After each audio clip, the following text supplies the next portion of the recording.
Princess Castro, hatid sa inyo ang mga pinakamainit na balita sa bansa. Dito sa News Force. Sa ulo ng mga balita, 15 bus suspendido matapos ang viral na karerahan sa highway. Pagbalik ng impeachment articles laban kay VP Sara, nakakainsulto at nakakabahala ayon sa Kongreso. Remand ng impeachment case pabalik sa Kamara, akma at tamang gawin ayon kay SP Escudero. CDO nagsagawa ng hugis watawat na puto bilang paggunita sa araw ng kalayaan. NPC naglabas ng mga alituntunin sa paggamit ng body-worn cameras. US pinagbakwit ang mga staff ng embassy sa Iraq. Patas at bantay na balita, komprehensibong ulat para sa puso ng masa. Ito ang News Force. Good news po sa mga taga-Mega at Metro Manila dahil inanunsyo na Manila Electric Company o Meralco ang pagbaba ng singil sa kuryente ngayong buwan ng Hunyo. Bababa ito ng halos 11 cents kumpara sa nakaraang buwan at magiging 12.16 pesos per kilowatt hour na lamang. Tinatayang nasa 22 pesos ang mababawa sa singil ng kuryente sa tipikal na kabahayang kumukonsumo ng 200 kilowatt per hour. Samantala, ginawang racing circuit ng 15 bus ng GB Florida Bus Company ang kalsadang ito sa Cagayan National Highway nitong linggo. Sa video, makikita na nag-uunahan o karerahan ng 15 bus. Ang mga bus na ito ay bumabiyahe sa rutang Santa Ana, Cagayan hanggang Sampaloc, Manila at mula Baguio patungong Apayao. Bagamat wala naman daw na disgrasya, hindi tinatanggap ni Transportation Secretary Vince Dizon ang kanilang paliwanag at paghingi ng tawad sa kanilang ginawang kalokohan. Kaya naman nahaharap sa 90-day suspension ang mga driver na sangkot sa karerahan habang sinuspindi rin ng 1 buwan ang prangkisa ng mga bus na dawit dito. Ang pag-remand ng Articles of Impeachment sa Kamara ay akma at tama lamang umano ayon kay Senate President Francis Escudero na siya ngayong nagsisilbing presiding officer ng kaso. Naritong ulat. Binigyang linaw ni Senate President Francis Chis Escudero nitong Miyerkules na walang masamang epekto sa magkabilang panig ang naging desisyong remand sa impeachment case laban kay Vice President Sara Duterte.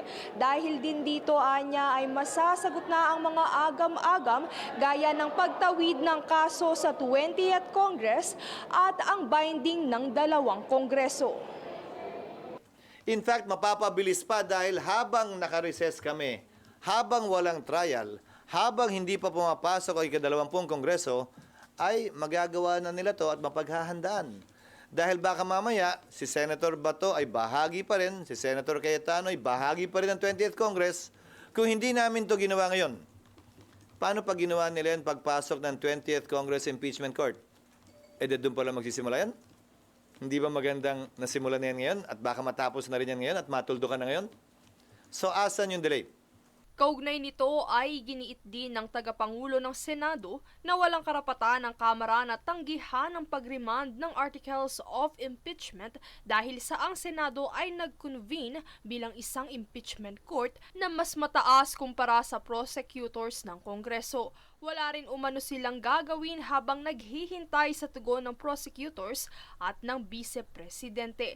Anya, gagawin lamang ng Senado kung ano ang tama at naayon sa batas kaugnay ng impeachment. Giit ni Escudero, ang pagbabalik ng kaso ay hindi nangangahulugang tinatapos na nila ang impeachment. Sa kabila ng remandaan niya, ay patuloy pa rin ang kanilang jurisdiction dito at hindi rin huminto ang kanilang pagtalima sa constitutional duty. Isa na rito anya ay ang pag-issue ng writ of summons kay VP Sara kung saan mayroong 10 araw mula sa pagkakatanggap nito na tugunan ang mga aligasyon laban sa kanya. Klinaro rin ni Escudero na walang pagpapasya na ginawa hinggil sa hindi pagtuloy ng 20th Congress sa impeachment. Ayon kay Escudero, ilan sa mga hudyat kung naisituloy ng susunod na kongreso ang kaso ay ang mga sumusunod. Paghalal ng panel of prosecutors para sa akin ay hudyat o senyal na interesado pa rin sila na ipursige ang impeachment complaint na ito. So pwedeng yon ang isang paraan. Pangalawang paraan ay resolusyon na pirmado ng mga miyembro ng Kamara na higit sa 1/3 nito o mga prosecutors ay imamanifest sa Kamara at sa Senado bilang impeachment court na interesado pa talaga silang ipursige ito sa pamamagitan ng isang pleading.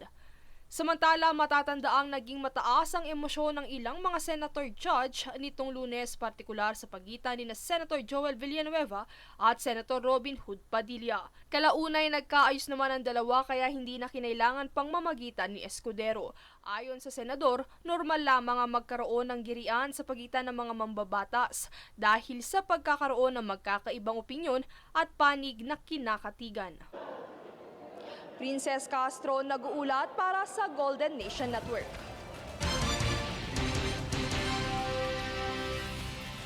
Kaugnay na balita, nagpahayag naman ng pagkabahala ang Kongreso sa desisyong ibalik ng Senado ang mga articles of impeachment laban kay Vice President Sara Duterte. Tunghayan ang ulat mula kay Jade Buhoy. Unconstitutional. Ito ang naging pananaw ng karamihan matapos ibalik sa Kongreso ng Senado ang articles of impeachment laban kay Vice President Sara Duterte. Nagpahayag si Representative Gabriel Bordado na isa umanong insulto ang hakbang ng Senado. Aniya, imbes na ibalik ang kaso, dapat ay humingi na lamang ng paglilinaw ang impeachment court. If they had some doubts at that stage, they could just send some clarificatory communications to the House of Representatives. Giit pa ni Bordado, tila minamaliit ng Senado ang Kongreso sa kabila ng pagiging pantay nito sa pamamahala. At wag nang i-remand yung case. Nakaka-insulto yung ginawa nila eh. Sa panig ni Senate President Francis Chis Escudero, sinabi niyang hindi ibinasura ng Senado ang kaso, kundi hinihingi lamang nila ang paglilinaw sa posibleng paglabag sa 1 taong limitasyon ng impeachment. Ayon sa kanya, ito ay para matiyak na hindi labag sa saligang batas ang isinagawang proseso. Sa kabilang banda, tinuligsa ni House Speaker Martin Romualdez ang naging pasya ng Senado at tinawag itong deeply concerning. Aniya, isinagawa ng Kamara ang proseso ng may pag-iingat alinsunod sa konstitusyon at suportado ng mahigit 2/3 ng mga miyembro. Binigyan din niya na hindi ito gawaing pampolitika, kundi isang tungkuling konstitusyonal na isinasagawa para sa katotohanan at pananagutan. The decision of the Senate, sitting as an impeachment court, to return the articles of impeachment is deeply concerning.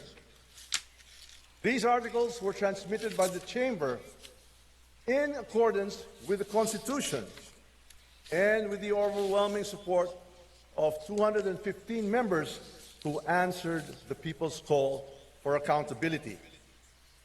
Let me speak plainly, yet with utmost respect.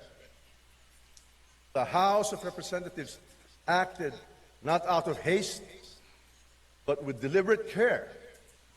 We followed the law, we honored our mandate, and above all, we stood for what the Filipino people deserves.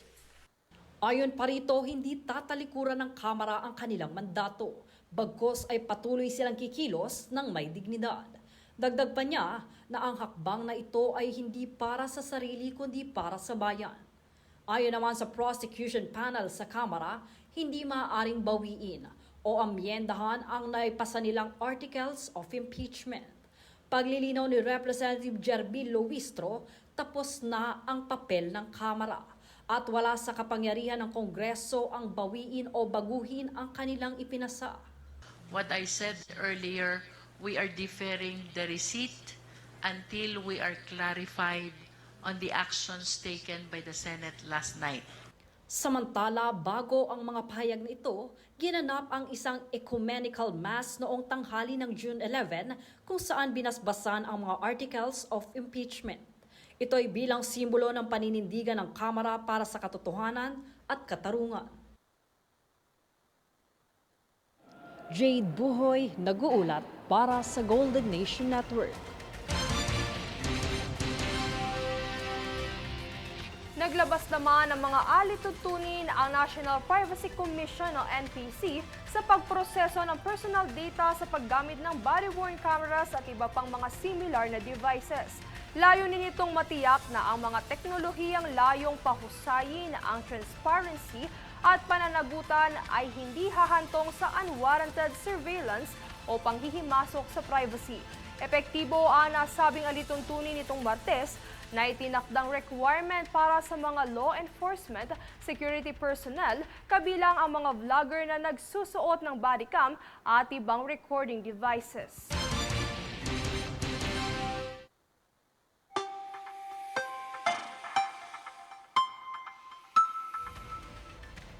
Sa ating ulat panahon, nananatili pa rin sa labas ng ating bansa ang dalawang weather systems. Isa na rito ang tropical cyclone na nasa labas ng Philippine Area of Responsibility. Pangalawa na rito ang tropical storm na may Chinese international name na Wutip na kasalukuyang nasa kanluran ng North Luzon. May maximum sustained winds ito na 65 kilometers per hour at pabugso-bugsong hangin na tataas hanggang 80 kilometers per hour. Susunod sa News Force. CDO nagsagawa ng hugis watawat na puto bilang paggunita sa Araw ng Kalayaan.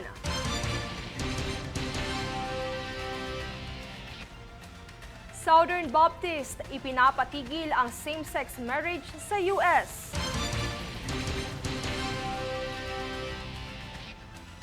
US pinagbakwit ang mga staff ng embassy sa Iraq.